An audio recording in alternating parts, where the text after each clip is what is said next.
নমস্কার বন্ধুরা, প্রাণ গার্ডেনিং চ্যানেলের আরেকটা ভিডিওতে সবাইকে স্বাগত জানাই। বন্ধুরা, সারা শীতকাল জুড়ে আমাদের কিন্তু সবথেকে অ্যাট্রাকটিভ ফুল হলো চন্দ্রমল্লিকা। একজন থাকেন যারা একটা টবে হাজারটারও বেশি চন্দ্রমল্লিকা ফুটিয়ে থাকেন। তো একটা টবে যদি হাজারটার বেশি চন্দ্রমল্লিকা ফোটাতে হয়, তার প্রিপারেশনটা কিন্তু শুরু করতে হয় বছরের শুরু থেকেই, অর্থাৎ ফেব্রুয়ারি বা মার্চ মাস থেকেই। অনেকে ফেব্রুয়ারি মাসেই কাটিং বসিয়ে দিয়েছেন চন্দ্রমল্লিকার নতুন চারা তৈরি করার জন্য, আবার অনেকে মার্চ মাসে চারা তৈরি করার জন্য বসিয়ে থাকেন। যারা জুন জুলাই মাস নাগাদ বসাবেন তারা কিন্তু অত ফুল পাবেন না, যারা কিন্তু প্রথমের দিকে চারাটা বসাবেন তারা ভালো ফুল পাবেন। তো চলুন রেডি করা যাক। প্রথমে আমি বালিটা নিয়ে নিয়েছি। তো বালিটা কিন্তু এমনি বালিতে বসানো যাবে না, বালিটাকে ভালো করে শোধন করে নিতে হবে। বালিটা শোধন করার জন্য আমরা কিন্তু বারে বারে জল ফেলে ফেলে ধুয়ে নেব, এবং যতক্ষণ না পর্যন্ত এই কাদা জলটা পরিষ্কার জলে কনভার্ট হবে ততক্ষণ আমরা এটাকে ধুতে থাকবো।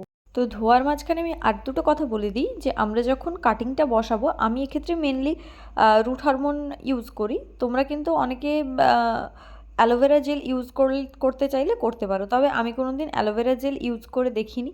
অনেকে আমাকে ফিডব্যাক দিয়েছেন যে তারা নাকি অ্যালোভেরা জেল ইউজ করেও মোটামুটি ভালো রেজাল্ট পেয়েছেন। আরেকটা কথা, আমরা কাটিংটা বসানোর পর যতটা সম্ভব পারা যায় এটাকে কিন্তু একটু ঠান্ডা প্রকৃতির ছায়া জায়গায় রাখবো। একদম খুব উত্তপ্ত ছায়া জায়গায় রাখবো না, তাহলে কিন্তু কাটিংটা অনেকটা দেরিতে রুট গ্রো করে। এবার আমরা কাটিংয়ের জন্য উপযুক্ত ডাল নির্বাচন করব।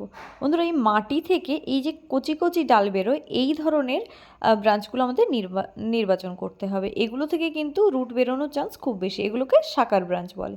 আমরা ওপরের দিক থেকেও কচি ব্রাঞ্চ বের করতে পারতাম, আসলে মাদার প্ল্যান্টকে পরের বছর রেখে দিলে ফুল কিন্তু অতটাও বেশি আমরা পাবো না।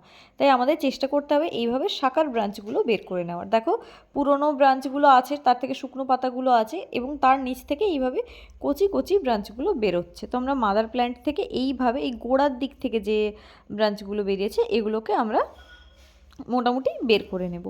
এবং এগুলোর একটা অ্যাডভান্টেজ হলো, এগুলো কিন্তু সাকসেস রেট খুব বেশি, অর্থাৎ আমরা যদি কাটিংয়ের জন্য বসাই এর কিন্তু ফেল হওয়ার চান্স খুব কম, বেশিরভাগ চারাই মোটামুটি বেঁচে যায়। তো এই শাকার ব্রাঞ্চগুলো আমরা কিভাবে কাটিং করে আবার নিউ গাছ তৈরি করব, তো চলো সেই প্রসিডিওরে যাই। আমি এখানে মোটামুটি 1 আঙুল মতো লম্বা এক একটা ব্রাঞ্চ নিয়ে নিয়েছি, এবং এর মোটামুটি নিচের দিকে যত বড় বড় পাতা আছে সেগুলো ভেঙে দেব। অনেকে করেন কি পাতা সহই বসিয়ে দেন, আমি এক্ষেত্রে বলবো যে আমি দুটো করেই দেখাচ্ছি, তবে আমার মনে হয় পাতা ছাড়া বসানোটাই বেশি ভালো। ওপরের দিকে দু একটা নরম পাতা থাকবে, আর না হলে বেশিরভাগ পাতাটাই আমরা কিন্তু কেটে বাদ দিয়ে দেবো, কারণ এই পাতাটা অনেকটা খেয়ে নেওয়ার চেষ্টা করে, ফলে গাছটা ভেতর থেকে অনেকটা দুর্বল হয়ে পড়ে। তো আমরা পাতাটা মোটামুটি ছাড়িয়ে নিয়েছি, আর যেগুলোর পাতা আমরা ছাড়াবো না সেগুলোর পাতা ছাড়লাম না। একটা 4 ইঞ্চির মাটির টব নিয়েছি, এটা কেউ যদি 8 ইঞ্চির টব ব্যবহার করেন তারা অবশ্যই করতে পারেন, আমি 4 ইঞ্চি টবে মেনলি বসাচ্ছি। তো তার উপর ড্রেনেজ তৈরি করে বালিটা ভালোভাবে দিয়ে দিচ্ছি। এখানে বালিটা কিন্তু আমাদের মোটামুটি সমান করে দিতে হবে, যাতে এয়ার গ্যাপ মাঝখানে সেইভাবে না থাকে, অর্থাৎ বালিটা এলোমেলো না হয়ে থাকে। তো তার জন্য একটু জল দিয়ে সমান করে নিলাম, এবং দেখলাম জলটা ড্রেনেজ দিয়ে বেরিয়ে গেছে।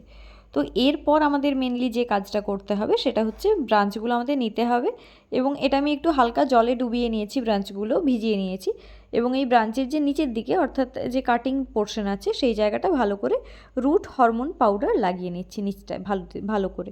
অনেকে করেন কি এখানে রুট হরমোনকে জলে গুলে সেই জলটাও দেন, ঠিক কথাই, তবে আমার মনে হয় যে তার থেকে এই প্রসিডিওরটা বেশি সাকসেস পায়। তো ভালোভাবে প্রত্যেকটার নিচের দিকটা আমি রুট হরমোন পাউডার লাগিয়ে নিয়েছি। এরপর একটা মোটামুটি পেন বা কিছু, আমি এখানটায় একটা লাঠি নিয়েছি, তো সেটা দিয়ে ভালো করে এখানটায় হোল করে নিচ্ছি। তো এক্ষেত্রে কি হয়, হোলগুলো আগে থেকেই করে নিতে হয়, কারণ চন্দ্রমল্লিকার এই যে ব্রাঞ্চগুলো খুব নরম, তো এটা আমি পাতা সহ বসালাম। এই ব্রাঞ্চগুলো দিয়ে বালির মধ্যে যদি আমরা জোর করে এরম হোল করার চেষ্টা করি, সেক্ষেত্রে কিন্তু ব্রাঞ্চগুলো ভেঙে যাওয়ার চান্স অনেক বেশি থাকে, দুদিন পর কালো কালো হয়ে পচে যেতে পারে। তো সেক্ষেত্রে গাছটা কিন্তু আমাদের আর বেরোবে না, গাছটা কিন্তু নষ্ট হবে। অনেকে এগুলো কিন্তু ফাঙ্গিসাইড গোলা জলেও মোটামুটি ডুবিয়ে রাখেন। আমি বলবো সেরকম কিছুই করার কোনো দরকার নেই, কারণ আমি আমার ব্যক্তিগত অভিজ্ঞতা থেকে বলছি, ফাঙ্গিসাইড জলে ডোবানো ব্রাঞ্চের থেকে নর্মালি এমনি রুট হরমোন দিয়ে বসানো ব্রাঞ্চ থেকে তৈরি হওয়া চারার সাকসেস রেট কিন্তু অনেক বেশি। তাই ফাঙ্গাস অ্যাটাক হয় বলে অনেকে যে ফাঙ্গিসাইড দিয়ে থাকেন তা দেওয়ার কোনো দরকার নেই। জাস্ট শাকার ডালগুলোকে নির্বাচন করবেন এবং তারপর সেগুলোকে রুট হরমোন দিয়ে এমনি বসিয়ে দেবেন। এবং বসানোর পর আমি এখানে হাত দিয়ে জল দিচ্ছি ঠিক কথাই, তবে চেষ্টা করবেন স্প্রেয়ার দিয়ে জল দেওয়ার, যেন মোটামুটি যেভাবে আমরা গাছগুলোকে বসাই সেভাবেই যেন ব্রাঞ্চগুলো থাকে, যেন কোনোভাবেই নাড়া না পায়। এবং এটাকে এরপর আমরা তুলনামূলক একটু ঠান্ডায় সেটযুক্ত জায়গায় রেখে দেবো। তো 15 থেকে 20 দিন পর মোটামুটি এটাকে আমরা বের করলে দেখতে পাবো যে এর থেকে রুট বেরোচ্ছে, এবং তারপর এটাকে আমরা ফার্স্ট পটিং করব। তো বন্ধুরা, এইভাবে তোমরা মোটামুটি চেষ্টা করো চন্দ্রমল্লিকার কাটিংগুলো বসানোর। অনেকে যদি ড্রেনেজ সিস্টেম ওইভাবে না করতে চাও, তো আমি এখানে যেভাবে দেখালাম সেইভাবে কাপড় দিয়েও মোটামুটি করতে পারো।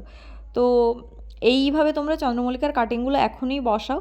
এরপর এর ফার্স্ট পটিং কী হবে, সেকেন্ড পটিং কী হবে, তার ডিটেল আলোচনা নিয়ে আমি আসছি অন্য একটা ভিডিওতে। তো আজকের ভিডিও এই পর্যন্তই। নমস্কার।